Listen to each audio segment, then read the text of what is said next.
So আমরা এখানে সাবজেক্টকে আসলে হাজবেন্ড হিসেবে দেখাচ্ছি এবং ভার্বকে কি হিসেবে দেখাচ্ছি, ওয়াইফ হিসেবে দেখাচ্ছি।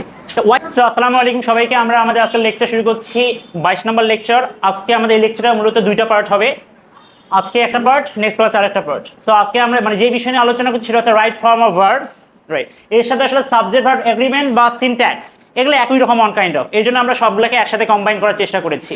যেটাই সাবজেক্ট ভার্ব এগ্রিমেন্ট সেখানে রাইট ফর্ম ভার্ব একই জিনিস, আমরা বুঝতে পারবো আস্তে আস্তে। আর সিনট্যাক্স মানে হচ্ছে বাক্য গঠন।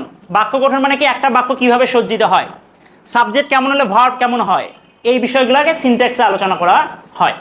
তো এখন আসুন আমরা মূল যে বিষয়টা সেটা হচ্ছে সাবজেক্ট। তাহলে আমাদের মূল পড়ার বিষয় হচ্ছে রাইট ফর্ম অফ ভার্ব, সহজ কথা। এখন রাইট ফর্ম অফ ভার্ব চেনার জন্য যদি কেউ ভালো করতে চায় তাকে আসলে দুইটা জিনিসের উপর অবশ্যই ভালো একটা জ্ঞান রাখতে হবে। The first thing is subject K, second হচ্ছে ভার্ব কে। এই যে সাবজেক্ট এবং ভার্ব, এই দুইটা যদি মিলবন্ধন বা এরা কিভাবে কাজ করে কেউ যদি বুঝতে পারে তাহলে তার রাইট ফর্ম অফ ভার্ব খুবই সহজ। এবং আনুষঙ্গিক আরো কিছু আছে। সো আমরা এখানে সাবজেক্টকে আসলে হাজবেন্ড হিসেবে দেখাচ্ছি এবং ভার্বকে কি হিসেবে দেখাচ্ছি, ওয়াইফ হিসেবে দেখাচ্ছি। তো ওয়াইফ এ হচ্ছে এমন ওয়াইফ, তথাকথিত ডাইনি ওয়াইফ নয়, এ হচ্ছে হাজবেন্ডের প্রতি খুবই অনুগত ওয়াইফ। হাজবেন্ড যেরকম চায় সে আসলে সেরকমই হয় বা তার কথা মতো চলে। বোঝা গিয়েছে, ভদ্র সমাজের ভদ্র মেয়ে।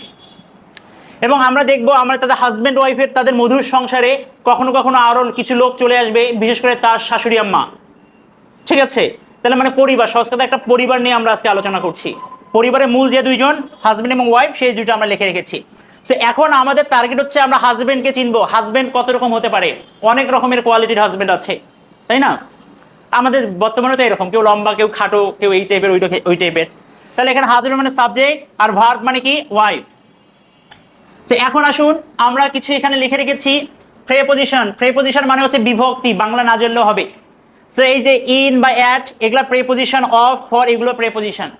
তাহলে বলুন ইন বা অ্যাট এগুলোর অর্থ কেমন দেয়, এ অ তে, এই টাইপের, এ অ তে।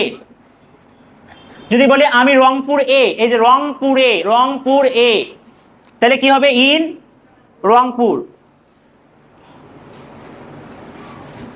অফ, অফ মানে হচ্ছে র এবং এর, অফ মানে কি র এর, আমরা একটু পরে আসছে। আর ফর মানে হচ্ছে জন্য। তাহলে এখন আসুন কলম। কলম মানে কি, একটা কলমকে বুঝিয়েছি, বোঝাই যাচ্ছে। তাহলে কলমের ইংলিশ হচ্ছে ফেন। কিন্তু যদি বলি কলমগুলো তাহলে ইংলিশ হবে কি, ফেন্স, গুড। কিন্তু যদি বলি আমি কলমের, লিসেন কেয়ারফুলি, কলম এর কি আছে স্যার, র আছে, র বা এর, তারপর আছে কি স্যার, কলম। মানে এই বিষয়টা, এটা আমরা যদি একটু ভাঙ্গি, বিষয়টা হচ্ছে এমন, এটা এখানে খুব মনোযোগ দিতেই হবে, কলম যোগ এর, তাই না? তাহলে এর ইংলিশ কি, অফ। কলমের ইংলিশ কি, ফেন। আর যদি আমি বাক্যে ইউজ করি তখন সেটা কাউন্টেবল অনুসারে কি হয়ে যাবে, ফেন্স। মানে কলমগুলোর এই টাইপের অর্থ দিতে পারে। অত দূর যাচ্ছি না, আমরা এতটুকু দেখি আগে। তাহলে এখন দেখুন, আমি যদি কলমের ইংলিশ লিখতে চাই তাহলে এটাকে আমাকে রিভার্স করতে হবে। কি করতে হবে, রিভার্স। রিভার্স মানে উল্টো থেকে আগে লিখতে হবে। তাহলে এটা মনে করেন যে আমি এক ধরছি আর এটাকে কত ধরছি, দুই। অথবা এভাবে লিখি, এটাই এক, প্রথমে এক আছে, এটা হচ্ছে দুই। তাহলে আমি যখন ইংলিশটা লিখবো, এই বাংলার ইংলিশ লিখবো, আগে উল্টা দিক থেকে আসতে হবে। মানে আগে আমাকে কি লিখতে হবে, দুইটা, তারপরে কি লিখতে হবে, এক। তার মানে কলমের মানে হচ্ছে অফ, এক নম্বর হচ্ছে ফেন, তার মানে হচ্ছে দুই, এটা হচ্ছে এক, উল্টা হয়ে গিয়েছে। তা আবারও আমরা ফিরে আসি, বাংলাদেশ। বাংলাদেশের একেবারে আপনারাও লিখুন, বাংলাদেশের, দেশের। বাংলাদেশকে, দেশে যদি আমি দুই ভাগে ভাগ করি, একটা হচ্ছে কি বাংলাদেশ, আর একটা হচ্ছে কি এর। তাহলে বাংলাদেশকে আমি এক নম্বর দিচ্ছি, এরটাকে দুই নম্বর দিচ্ছি। তাহলে আমি যখন ইংলিশ লিখতে যাব রিভার্স, রিভার্স মানে উল্টো দিক থেকে লিখতে হবে, আগে দুই তারপর এক। তার মানে কি হবে, অফ বাংলাদেশ। তাহলে এখন একটু আমরা আবার বড়তে যাচ্ছি। কিরকম বড়, এক নম্বর মানে আপনারা লিখুন আগে বাংলাদেশের,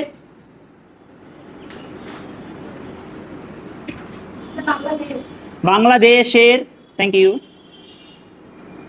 কৃষকের জমি।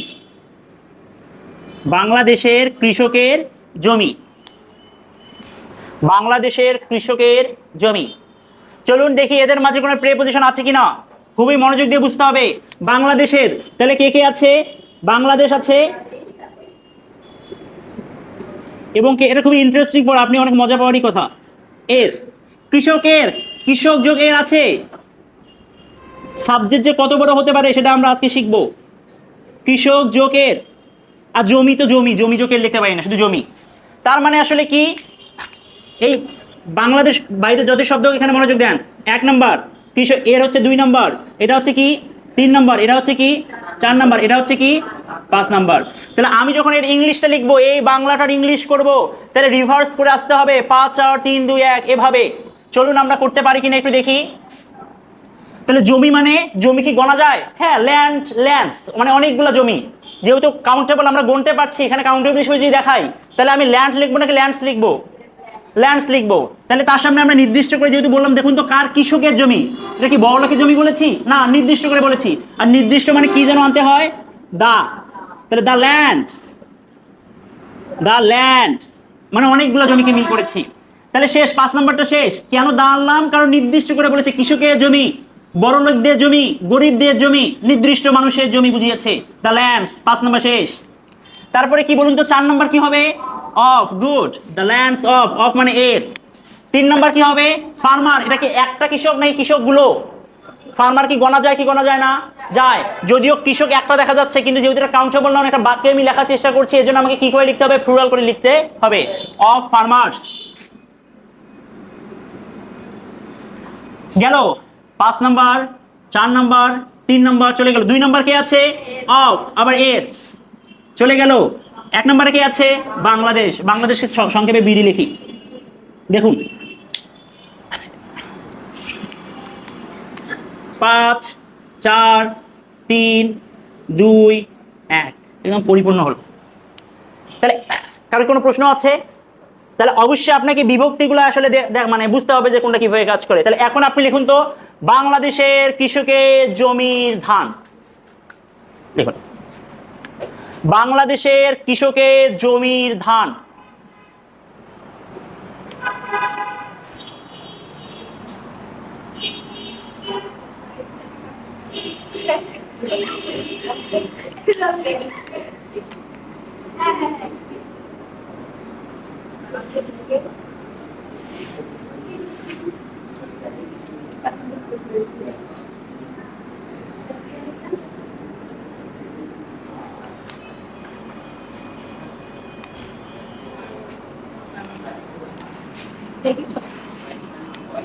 এডিস, ধান কি গণা যায়? এটা কি পাগল মানুষরা তো ধান গণে না, একটা ধান দুইটা ধান, এই জন্য পেজি দেখেছেন। গুড, আমি সব করে দিচ্ছি। আচ্ছা স্টপ। তাহলে বাংলাদেশ মানে এখানে কে আছে? একটা হচ্ছে বাংলাদেশ, আর একটা হচ্ছে এর কৃষক, কৃষকের হচ্ছে একটা কৃষক, আর একটা হচ্ছে কি এর জমির, একটা হচ্ছে জমি আছে ল্যান্ডস, আর একটা কি আছে এর, আর ধান একাই ধান। তার মানে এই ধানটা হচ্ছে 5 নাম্বার, সরি 5 নাম্বার কেন বলছে, এদিকে গুনি। বাংলাদেশ হচ্ছে 1 number, 2 number, 3 number, 4 number, 5 number, 6 number, 7 number. তাহলে আমরা ইংলিশ করার সময় রিভার্স হবে, রিভার্স মানে 7 আগে 6 তারপর 5 এভাবে আসতে হবে। তো ধান, ধানের ইংলিশ হচ্ছে প্যাডি, PADDY, একটা আনকাউন্টেবল নাউন। তারপর 6 নাম্বারটা কি হবে? অফ, কার? জমি, ল্যান্ডস। তারপরে 4 নাম্বার হচ্ছে এর, অফ। 3 নাম্বার হচ্ছে কৃষক, ফার্মার্স। 2 নম্বর হচ্ছে এর, অফ। 1 নম্বর হচ্ছে বাংলাদেশ, বিডি। বিশাল বড় সাবজেক্ট। এখন শুনুন, এখন স্টপ, এখন স্টপ। এই ফেডি কি একটা নাউন কিনা? আপনাদের কি ওই আর্টিকেল যখন পড়িয়েছিলাম ওই স্ট্রাকচারটার নাম মনে আছে কি? The plus noun plus of, বাকি অনেক কিছু থাকতে পারে। আমরা বলেছি দা এবং অফ এর মাঝখানে যে আসবে সে অবশ্যই অবশ্যই নাউন হবে 99% ক্ষেত্রে, অথবা নাউন এবং অফ এর সামনে যদি আর্টিকেল হিসেবে ফাঁকা ঘর থাকে অবশ্যই দা বসাতে হবে। এই নাউনটা হোক কাউন্টেবল নাউন বা আনকাউন্টেবল নাউন, ডাজন্ট ম্যাটার। আরেকটা এক্সাম্পল দেই, importance of modern science, importance of modern science অথবা লার্নিং ইংলিশ। আমরা বলেছিলাম আনকাউন্টেবল নাউনের আগে কোনো আর্টিকেল বসে না, আনকাউন্টেবল নাউনের আগে কোনো আর্টিকেল বসে না। যেমন আমি যদি বলি ওঠা, পানি, তাহলে আমি কি এখানে দা ইউজ করব না, কারণ ওটা আনকাউন্টেবল নাউন। কিন্তু যদি আমি একটা কোনো নির্দিষ্ট করে বলতে চাই দ্য ওয়াটার অফ সুন্দরা হবি অথবা বাংলাদেশে লিখি, তাহলে দেখুন এটা নির্দিষ্ট করে পানিটাকে বোঝাচ্ছি না, বাংলাদেশের পানি। যখন আমি নির্দিষ্ট করে বোঝাবো তখন দা হবে। মানে মূল বিষয় কি, দা এবং অফ এর মাঝখানে যদি কোনো নাউন থাকে, মানে যা আসবে সেটা অবশ্যই নাউন হবে। অথবা নাউন এবং অফ সামনে যদি আর্টিকেলের জায়গায় ফাঁকা থাকে, বা উইথ ক্লু বা উইদাউট ক্লু বা ফিল ইন দ্য ব্ল্যাঙ্কসের জায়গায় ফাঁকা থাকে, তাহলে অবশ্যই অবশ্যই দা হবে, সেটা হোক কাউন্টেবল হোক আনকাউন্টেবল। এই জন্যই এই স্ট্রাকচারটা মেনটেন করেছে নাউন। তাহলে এখন আমরা এখানে ফিরে আসি, দেখুন পেডি, পেডি আনকাউন্টেবল নাউন। এই যে দা এবং অফ এর মাঝখানে একটা নাউন এসছে, অথবা এভাবেও চিন্তা করা যায় নাউন এবং অফ। তাহলে যেহেতু সামনে কিছু নাই, ফাঁকা আছে, এই জন্য আমাকে কি লিখতে হবে, দা নির্দিষ্ট করে বোঝাচ্ছে বাংলাদেশের কৃষকের জমি ধান। আরো কোনো প্রশ্ন আছে? হ্যাঁ, আরেকবার অন্য দিয়ে বোঝাচ্ছি অপশন। তাহলে এবার আরেকটা লিখুন।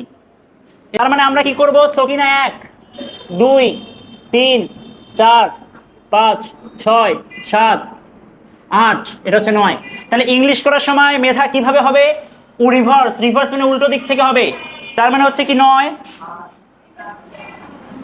নাম্বার হচ্ছে মান, মানের ইংলিশ কি কোয়ালিটি, মানের ইংলিশ কি কোয়ালিটি। আচ্ছা বলুন তো, এটা কি একটা নির্দিষ্ট কিছুর কোয়ালিটি বুঝিয়েছে না? তাহলে নির্দিষ্ট করে বুঝালে তার সামনে কি হবে, দা, সহজ কথা। তাহলে দা কোয়ালিটি, তাহলে the quality of mutton,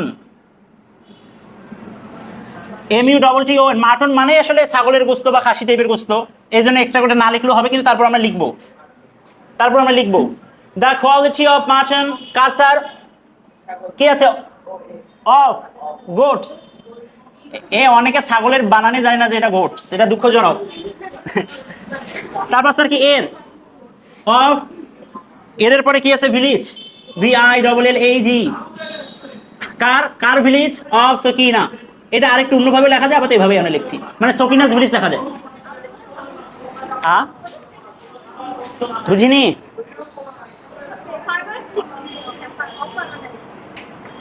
farmers apostrophe দিয়ে লিখেছেন, ওকে। এই এটা কি বোঝা গিয়েছে? বান্ধবীর সাথে বসেছেন কিন্তু, ফ্যানটা অফ করে দিবে। আপনাদের কি ঠান্ডা লাগছে না গরম লাগছে? পিছনে বসুন, আর একটু পিছনে যান। এতটুকু শেষ আশা করি। এটা এখানে ওই দামি কথাটা না বলি, অনেক আগে বলেছি, একটু পরে বলবো। এটা লেখা শেষ হলে এর নিচে সুন্দর করে লিখবেন আবার জয়নাল, জরিনা আগে লেখেন, জরিনা অ্যাজ ওয়েল অ্যাজ, এবং জয়নাল। আচ্ছা জয়নাল আপাতত বাদ, sorry, her friends as well as her friends,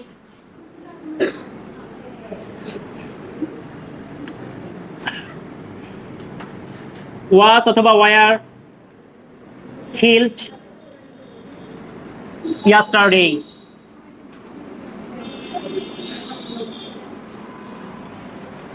এটা হচ্ছে 1 নম্বর বাক্য। 2 নম্বর বাক্য,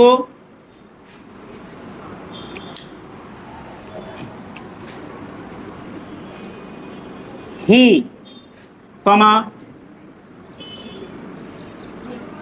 with his friends,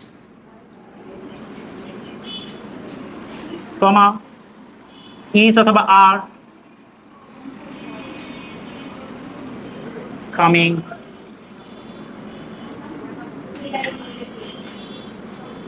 এই দুটো একটু লিখুন।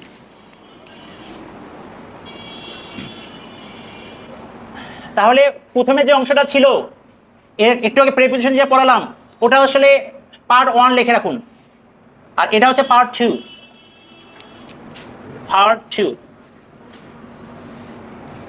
আমরা আসলে ওটাতে আছে আসুন সাবজেক্ট চিনি, এখানেই আছি।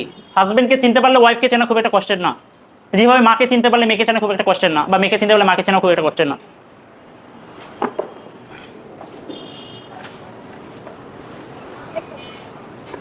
কি হলো, তাড়াতাড়ি দেখুন। হাজবেন্ড ওয়াইফকে একটু মুছে দিই।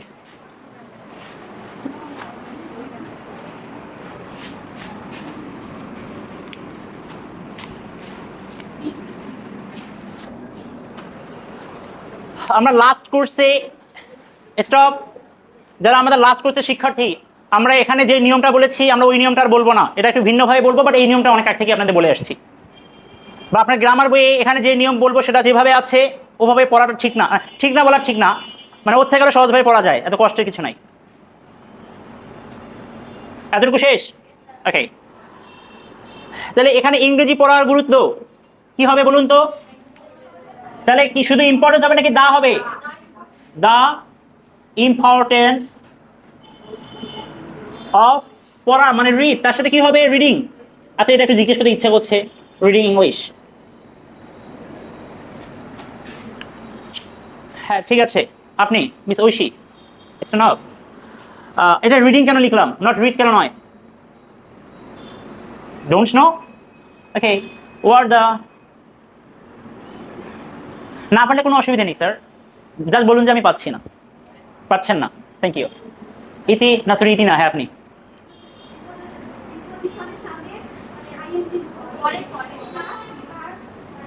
হ্যাঁ, প্রেপোজিশনের পরে যদি কোনো ভার্ব আসে সেই ভার্বের সাথে কি যুক্ত হয়? আইএনজি। অফ একটা প্রেপোজিশন না, আর রিড তো ভার্ব পড়া, এই জন্য আইএনজি হয়েছে, বুঝে গিয়েছে? Thank you. তো যাদের যেটা জানা ছিল না আবার মনে করিয়ে দিলাম। 2 নম্বর 21শে ফেব্রুয়ারির গুরুত্ব, 2 নম্বরটা কি হবে? দ্য ইম্পর্টেন্স অফ 21st ফেব্রুয়ারি। এফটা কিন্তু বড় হতে হবে। 3 নম্বর আমাদের সমাজে নারীদের অবদান কি হবে?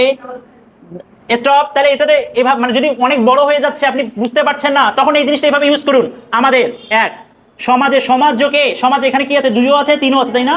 সমাজকে, নারীদের, নারী যোগে, নারী যোগের, তাই না?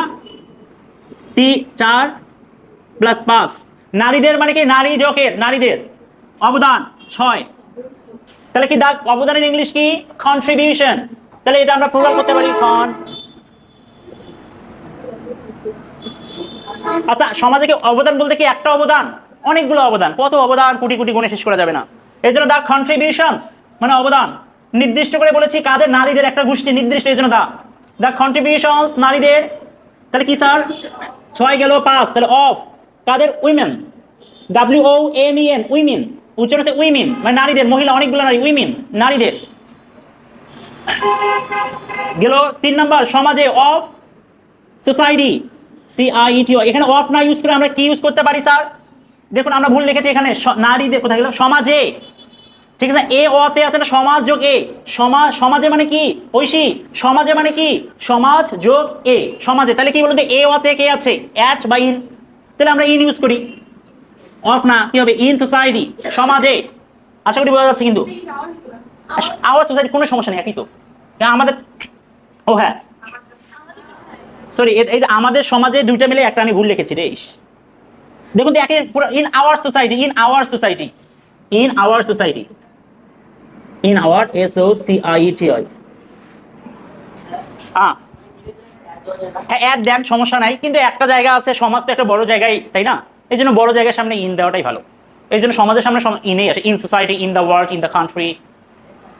তার মানে কি আমাদের সমাজে এই দুইটা মিলেই একটা আমরা ধরবো। এটা আপনি কিভাবে বুঝবেন যে দুইটা মিলে একটা? এই যেভাবে করতে করতে হবে, যখন আপনার কাছে খটকা লাগবে, আরে এটা তো হচ্ছে না, কেমন লাগছে, তখন দুইটা মিলে দেখবেন যে হয়ে যাবে, তাই না? আপনি যখন ফ্রি হ্যান্ড রাইটিং লিখবেন তখন কি আপনি এই নিয়ম ফলো করবেন সব সময়? না, এটা জাস্ট স্টার্টিং, কয়েকটা লেখার পরেই অটোমেটিকলি আপনার আসবে যে কোনটা আগে লিখতে হবে, বা যেহেতু একটা নিয়মের মধ্যে যেতে হয় এই জন্য আমরা এভাবে লিখেছি। আচ্ছা স্টপ, বাচ্চা কাচ্চা খুবই সাবধান, মনোযোগ মনোযোগ মনোযোগ। আমরা বারবার একটা দামি কথা বলে আসছি, প্রেপোজিশন যুক্ত শব্দ বা শব্দগুচ্ছ বাক্যের সাবজেক্ট হতে পারে না। প্রেপোজিশন যুক্ত শব্দ বা শব্দগুচ্ছ বাক্যের সাবজেক্ট হতে পারে না। তার মানে এখন আমরা যে বিষয়ে কথা বলবো, সিঙ্গুলার সাবজেক্ট এবং প্লুরাল সাবজেক্ট। সিঙ্গুলার সাবজেক্ট এবং প্লুরাল সাবজেক্ট। সিঙ্গুলার মানে কি একটা, আর প্লুরাল মানে কি একের থেকে বেশি। ওকে, আচ্ছা বলুন তো প্রথম বাক্যে the importance of reading news paper অথবা রিডিং ইংলিশ, বলুন তো এখানে সাবজেক্টটা সিঙ্গুলার নাকি প্লুরাল? এখানে সাবজেক্টটা আসলে কি? এই ছেলে বলুন, লাল গেজি। হ্যাঁ, দ্য ইম্পর্টেন্স অফ সাবজেক্টটা কি? এক্স্যাক্টলি। কেন? অফ রিডিং ইংলিশ, এতটুকু সাবজেক্ট হতে পারে না, কারণ সে প্রেপোজিশনের সাথে আছে। তার মানে বলুন এই পরের সাবজেক্টটাকে, দ্য ইম্পর্টেন্স অফ 21st ফেব্রুয়ারি, এটা সাবজেক্ট হতে পারে না। The contributions of women in our society, তাহলে এই যে of women in our society, এর সম্পূর্ণটা কি হবে না, সাবজেক্ট হবে না। তাহলে এতটুকু সাবজেক্ট। সো এই দ্য ইম্পর্টেন্স, আপনি sit down. Luban, the importance singular নাকি প্লুরাল? সিঙ্গুলার মানে একটা, প্লুরাল মানে আপনি বসুন। রাফি, দ্য কন্ট্রিবিউশন সিঙ্গুলার নাকি প্লুরাল? প্লুরাল নিঃসন্দেহে। তাহলে এখন বলুন তো, এরপরে যে আমি যে ভার্বটা বসাবো, এরপরে আমাকে বি ভার্ব দেওয়া আছে, এইভাবে দেওয়া আছে, এরপরে বি ভার্ব দেওয়া আছে, এরপরে বি ভার্ব দেওয়া আছে। এখন আপনি বলুন, এই প্রথমের ক্ষেত্রে the importance of reading English, এখানে বি ভার্বের জায়গায় কি হবে? অ্যাম, ইজ, আর, এর তিনটা মধ্যে কোনটা হবে? নিঃসন্দেহে ইজ হবে। বসুন। পরেরটাও নিঃসন্দেহে ইজ হবে। তারপরেরটা আমি যাকে ধরবো সে হচ্ছে পূজা। কেমন আছেন? ভালো? শুধুই ভালো? অসুস্থ? আচ্ছা, তারপরে বলে ট্রাই করুন। দ্য কন্ট্রিবিউশনস মানে of women in our society, এরপরে ইজ হবে না আর হবে? কেন? হ্যাঁ, এই যে সাবজেক্টটা এখান থেকে কন্ট্রিবিউশনস মানে অনেকগুলো অবদান, এর জন্য কি হয়ে যাবে? আর। Thank you, sit down. Stop. আমরা কি বললাম? প্রেপোজিশন যুক্ত শব্দ বা শব্দগুচ্ছ বাক্যের সাবজেক্ট হতে পারে না। এই কনসেপ্ট ক্লিয়ার থেকে পরের রুলস আমাদের ক্লিয়ার। অ্যাস, অ্যাস একটা প্রেপোজিশন, উইথ একটা প্রেপোজিশন। তার মানে কি এই বাক্য যেটা আছে দেখুন, ভার্ব, আসলে সাবজেক্ট কোথায় থাকে বলুন দেখি? সাবজেক্ট থাকে ভার্বের পূর্বে। সাবজেক্ট সাধারণত কোথায় থাকে? ভার্বের পূর্বে। তাহলে এটা হচ্ছে ভার্ব, এগুলো ভার্ব। তাহলে এর সামনে যা থাকবে সবগুলো সাবজেক্টের জায়গা, সাবজেক্টের পজিশন। কোথায় গেল? এই ইজ বা আর, এটা ভার্ব। তাহলে এর সামনে যতটুকু আছে সবগুলাই কি হবে? সাবজেক্টের জায়গা। কিন্তু ওই সাবজেক্টের জায়গায় অপ্রয়োজনীয় শব্দও তো বুঝতে পারে। সবাই যে সাবজেক্ট হবে বিষয়টা এমন নয়। পাত্র দেখতে গিয়েছে, পাত্র তো অনেকগুলা, কিন্তু পাত্র তো হবে একজন, তাই না? সো অনেকগুলোর মাঝে একজন আসল পাত্র। ঠিক সেম ভাবে এখানে দেখা যাচ্ছে হয়তো বা অনেকগুলো সাবজেক্ট আছে, কিন্তু সবগুলো তো নয়। আসল পাত্র, যে আসল বর্জ্য, তাকে আমাদের খুঁজে বের করতে হবে। সো আমরা ছোটবেলা থেকে জেনে আসছি, যারা জানেন না এখন জেনে নেন, অ্যাস একটা প্রেপোজিশন, উইথ নিজে একটা প্রেপোজিশন। তার মানে কি as well as her friends, preposition যুক্ত শব্দগুচ্ছ সাবজেক্ট হবে? হবে না। With preposition, with his friends, preposition যুক্ত শব্দগুচ্ছ সাবজেক্ট হবে? হবে না। তার মানে আসল বর বা বরের দায়িত্বের জায়গায় কে আছে এখানে? জড়িয়ে না। মহিলা হলেও সাপোজ বরে, হি হলেও সে বর। Subject third person singular number, নিঃসন্দেহে কি হবে? ওয়াজ হবে। অনেক বাচ্চা কাচ্চা এটা দেখে মনে করে আল্লাহ ফ্রেন্ডস আছে, অনেকগুলো বান্ধবী, হার ফ্রেন্ডস, তার বান্ধবীরা, ঠাস করে ওয়ার বসিয়ে দেবে? হবে না। সেম ভাবে ফ্রেন্ডস আছে অনেকগুলা, ঠাস করে কি বসিয়ে দেবে? আর বসিয়ে দেবে? হবে না। হবে কি হবে? ইজ হবে। এখানে কি হবে? ওয়াজ হবে। কিন্তু এই বইয়ের নিয়ম কোনটা দেওয়া আছে? এক্সট্রা কথা আছে, বলেছে আমরা একটু নিয়মটা লিখবো। As well as, along with, together with, accompanied by, এগুলা থাকলে নাকি কি হয়? কি হয়? মানে সাবজেক্ট নাকি ওই যে পিছনেটা হয় না, এদের সামনে যেটা থাকে সেটাই নাকি আসল সাবজেক্ট। অত মনে রাখার দরকার না, আমরা ওই একটা নিয়মই মাথায় রাখবো। প্রেপোজিশন যুক্ত শব্দ বাক্যে সাবজেক্ট হতে পারে না। দেখি এতটুকু বোঝা গিয়েছে? বলুন। আচ্ছা, কিছুক্ষণ দেই, ঠান্ডা লাগছে হয়তো। হ্যাঁ, ওয়াজটা বুঝতে পারেননি? আচ্ছা, জরিনার সাথে ওয়াজ নাকি ওয়ার? জরিনা ওয়াজ গোয়িং নাকি জরিনা ওয়ার গোয়িং? কেন? থার্ড পারসন সিঙ্গুলার, তাই না? ওই সেম জিনিস তো, এটাই তো, অন্য কেউ জরিনা নয়, মরা জরিনাই তো এটা। তাহলে কি Zarina as well as her friends, এর বাংলাটা এখন বাংলা জানা important. Zarina as well as, এবং তার বান্ধবীদেরকে কি করা হয়েছিল? ওয়াজ কিল্ড ইয়েস্টারডে, গতকালকে মারা হয়েছিল। তাদের বান্ধবীকে যদি আমরা গল্পে মারি নাই। হি উইথ হিজ ফ্রেন্ডস, সে তার বন্ধুদের, উইথ মানে সাথে, তার বন্ধুদের সাথে, is coming to my home, আমার বাড়ি আসছে। এতটুকু ক্লিয়ার? সো এখন ওই বেয়াদব নিয়মটা আমরা একটু লিখি। এর নিচেই লিখবেন আপনারা কি বিষয়টা হচ্ছে কি, প্রেপোজিশন যুক্ত শব্দ বাক্যে সাবজেক্ট হতে পারে না। তাহলে এগুলো as, with, along with preposition, together with preposition আছে, accompanied by preposition, including in preposition, excluding এটা প্রেপোজিশনের কাজ করে।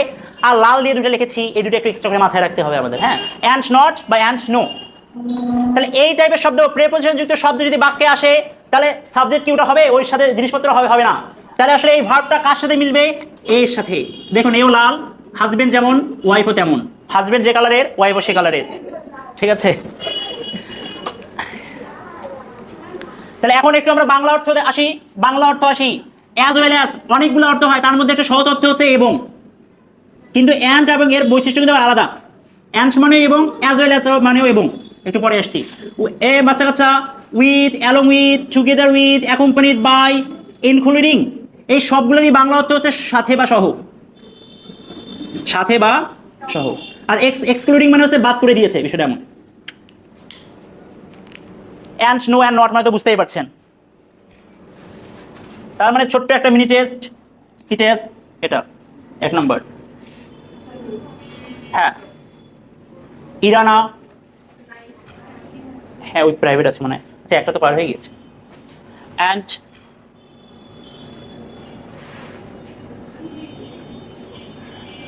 her friends not coming, not coming। 2 number,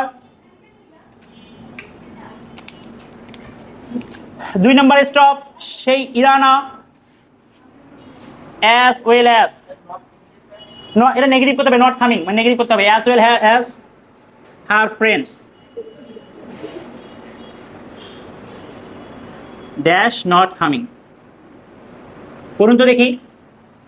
and মানেও এবং, অ্যাজ ওয়েল অ্যাজ এর বাংলা অর্থ এবং, কিন্তু আমি যখন অ্যান্ড ইউজ করেছি তখন এখানে আরএন্ট ইউজ করলাম, যখন আমি অ্যাজ ওয়েল অ্যাজ ইউজ করেছি তখন আমি ইজেন্ট ইউজ করলাম। কেন? মূল কথা ওঠাই, প্রেপোজিশন যুক্ত শব্দ বা শব্দগুচ্ছ বাক্যের সাবজেক্ট হতে পারে না। অ্যান্ড, অ্যান্ড কি কোনো প্রেপোজিশন?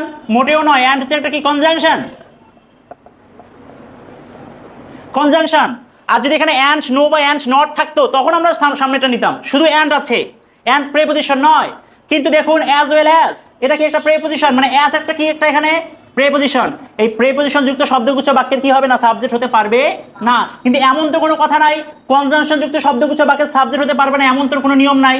তার মানে অ্যান্ড যুক্ত থাকলে সামনেও সাবজেক্ট, সামনে পিছনে দুগলা মানে উভয়টাই কি হিসাবে কাউন্ট হবে? মূল সাবজেক্ট হিসেবে কাউন্ট হবে। কিন্তু অ্যাজ ওয়েল অ্যাজ, অ্যাজ যেহেতু প্রেপোজিশন যুক্ত শব্দগুচ্ছ বাক্যের সাবজেক্ট হতে পারে না, এজন্য এটা সাবজেক্ট হবে না। বুঝে গিয়েছে? বাকিটা কি বুঝতে পেরেছেন মেয়েরা? মেঘলা বোঝা যায়নি? ওকে। অ্যান্ড এবং অ্যাজ ওয়েল অ্যাজ দুইটার বাংলা অর্থ কি বলুন তো? এবং, তাই না? তাহলে দেখুন দুইটা বাক্যেরই বাংলা অর্থ একই, কিন্তু আমি প্রথম বাক্যে আরএন্ট ইউজ করলাম, পরের বাক্যে কি ইউজ করলাম? ইজেন্ট ইউজ করলাম। কেন? তার মানে যখন আমি অ্যান্ড ইউজ করব তখন সাবজেক্ট এই যে এর সামনেও যা আছে পিছনেও যা আছে, আগে পরে দুটাই কি হিসাবে কাউন্ট হবে? মূল সাবজেক্ট হিসাবে কাউন্ট হবে। কিন্তু যখন আমি অ্যাজ ওয়েল অ্যাজ ইউজ করব, বলুন তো অ্যাজ কি একটা প্রেপোজিশন না? বললামই তো।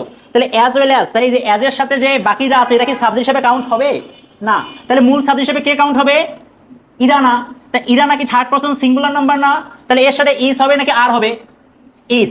এর জন্য আমি কি ইউজ করেছি? Is not. কারণ আমি এটা নট কামিং মানে আমি চাচ্ছি আপনি নেগেটিভে করুন। নট কামিং মানে আমি কি চাচ্ছি? আপনি নেগেটিভে করুন। কিন্তু এখানে দেখুন তো ইরানাও আছে এবং তার বান্ধবীরাও আছে, অনেকগুলো আছে। তাহলে এটা কি থার্ড পারসন সিঙ্গুলার নাকি প্লুরাল? প্লুরাল। তাহলে প্লুরালের সাথে ইজ হবে না আর হবে? বুঝা গিয়েছে? Thank you.